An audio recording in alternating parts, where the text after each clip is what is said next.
Shalom saudara-saudara yang saya kasihi, di dalam nama Tuhan Yesus Kristus kita akan merenungkan kebenaran firman Tuhan. Namun sebelumnya marilah berdoa memohon bimbingan Roh Kudus. Kita berdoa. Bapa di sorga, kami datang ke hadirat-Mu mengucap syukur atas kasih setia-Mu dalam hidup kami. Dan saat ini kami rindu haus mendengar, merenungkan kebenaran firman-Mu. Kami memohon Tuhan berfirman bagi kami dan berilah Roh-Mu agar kami mengerti dan mampu melakukan firman-Mu. Berfirmanlah, kami siap mendengarnya. Amin. Bilangan 11 ayat 26. Dua orang, yang seorang bernama Eldad dan yang lain bernama Medad, masih tinggal di perkemahan. Mereka termasuk orang-orang yang dicatat tetapi tidak turut pergi ke kemah. Roh itu pun ada pada mereka dan mereka mengalami kepenuhan seperti nabi di perkemahan itu. Saudara-saudara yang saya kasihi di dalam Yesus, melalui bacaan ini kita merenungkan kebenaran firman Tuhan dengan tema Roh Tuhan bekerja melampaui ekspektasi manusia. Saudara-saudara, seringkali manusia ingin mengatur bagaimana Tuhan bekerja.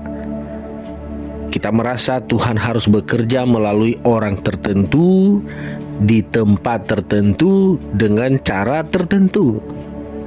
Tetapi firman Tuhan dalam bacaan kita Bilangan 11 ayat 24 sampai 30, tadi saya hanya membaca ayat 26, menunjukkan bahwa Roh Tuhan tidak dapat dibatasi oleh ekspektasi manusia. Pada waktu itu Musa sedang mengalami tekanan besar dalam memimpin bangsa Israel. Bangsa itu terus bersungut-sungut dan Musa merasa tidak sanggup memikul beban seorang diri. Lalu Tuhan memerintahkan Musa mengumpulkan 70 tua-tua Israel. Tuhan mengambil sebagian roh yang ada pada Musa dan memberikannya kepada mereka supaya mereka turut menanggung beban pelayanan. Ketika roh Tuhan turun atas mereka, mereka bernubuat. Tetapi ada dua orang dalam bacaan kita tadi, yaitu Eldad dan Medad, yang tidak berada di kemah pertemuan. Secara manusia mungkin mereka dianggap tidak memenuhi prosedur. Mereka tidak hadir bersama kelompok utama yang 70 orang tadi. Namun, justru di perkemahan, Roh Tuhan turun atas mereka juga dan mereka bernubuat. Melihat hal itu, Yosua menjadi terganggu. Ia berkata kepada Musa, "Tuanku Musa, jagalah mereka." Tetapi Musa menjawab dengan luar biasa, "Apakah engkau cemburu karena aku? Sekiranya seluruh umat Tuhan menjadi nabi, oleh karena Tuhan memberi rohnya hingga kepada mereka." Bapak Ibu Saudara yang saya kasihi di dalam Tuhan, dari sini kita belajar bahwa Roh Tuhan bekerja melampaui ekspektasi manusia. Tuhan tidak terbatas oleh sistem manusia. Bangsa Israel mungkin mengira bahwa hanya mereka yang berada di kemah pertemuan yang akan dipakai Tuhan. Tetapi Tuhan bekerja juga atas Eldad dan Medad yang berada di tempat lain. Saudara-saudara, ini menunjukkan bahwa Tuhan tidak bisa dikurung dalam pola pikir manusia. Tuhan memang adalah Tuhan yang teratur, tetapi Ia tidak pernah menjadi tawanan sistem buatan manusia. Kadang kita berpikir Tuhan hanya bisa memakai orang yang punya jabatan. Tuhan hanya bekerja melalui orang yang terkenal. Tuhan hanya memakai mereka yang memiliki latar belakang tertentu. Tuhan hanya memakai orang yang sudah lebih dulu lebih dikenal, lebih mengakar. Tetapi Alkitab penuh dengan contoh bahwa Tuhan sering memakai orang yang tidak diduga. Contohnya, Daud hanyalah gembala muda. Gideon berasal dari kaum yang paling lemah. Para murid Yesus kebanyakan hanyalah nelayan biasa.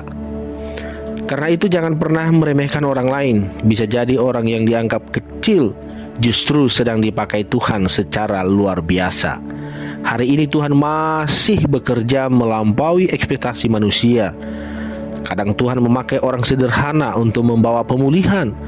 Kadang Tuhan berbicara melalui orang yang tidak diperhitungkan. Kadang Tuhan membuka jalan di tempat yang tidak pernah kita pikirkan. Sebab roh Tuhan tidak terbatas. Saudara-saudara, jangan membatasi cara Tuhan bekerja. Yosua sebenarnya memiliki niat baik. Ia ingin menjaga kehormatan Musa, tetapi tanpa sadar ia sedang mencoba membatasi pekerjaan Tuhan. Seringkali kita juga seperti itu. Kita nyaman dengan cara-cara lama sehingga ketika Tuhan bekerja dengan cara baru, kita menjadi curiga. Kita berkata, Tuhan tidak mungkin bekerja melalui dia. Pelayanan seperti itu tidak biasa. Cara itu bukan seperti yang kita kenal. Padahal Tuhan mampu bekerja dengan berbagai cara. Terakhir, saudara-saudara, dalam Injil Yohanes 3 ayat 8, Yesus berkata bahwa angin bertiup kemana ia mau. Demikian juga dengan pekerjaan Roh Kudus. Kita tidak bisa mengontrol Roh Kudus sesuka hati kita. Bukan berarti semua hal harus diterima tanpa pengujian. Alkitab tetap mengajarkan pengujian roh, tetapi kita juga harus berhati-hati supaya jangan menjadi orang yang terlalu cepat menolak pekerjaan Tuhan hanya karena berbeda dari kebiasaan kita. Kadang Tuhan bekerja di luar dugaan, melalui anak muda, melalui orang baru percaya, melalui kesaksian sederhana, bahkan melalui situasi sulit. Roh Tuhan bekerja melampaui ekspektasi manusia. Demikian firman Tuhan bagi kita.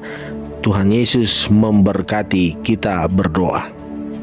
Bapa di sorga, terima kasih untuk firman-Mu. Biarlah ini menjadi pedoman dalam hidup beriman kami di hadapan Tuhan, dan kami terus membuka hati, membiarkan Roh Kudus bekerja bahkan melampaui ekspektasi manusia. Bekerjalah dalam hidup kami, biarlah kami dapat menjadi saksi-Mu dimanapun Tuhan mengutus setiap kami. Terpujilah Engkau Bapa di sorga, dalam nama Yesus kami berdoa dan mengucap syukur. Amin.